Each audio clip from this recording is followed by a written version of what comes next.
How to change country in Amazon app. Hey everyone, welcome back to our channel. In today's video, I will guide you through the steps on how you can change the country in your Amazon app, so make sure to watch the video till the end.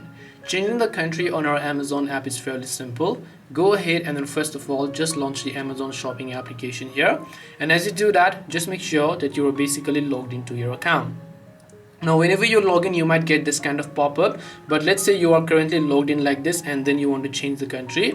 Now previously we used to tap this three lines option from the bottom right and scroll down to settings and find country language option, but now they remove from there. So this time instead what you have to do is from the bottom you'll find this little account like icon right at the center. When you come to this profile like icon, if you look at the very top right hand side, you'll find the flag of the country that you have as well as the language. So you have to tap on that option here, and now when you tap on that option, now you'll find an option that says country or region. So depending upon the country that you would like to change it to, just select it, and once done, tap the done option to change the country in Amazon app.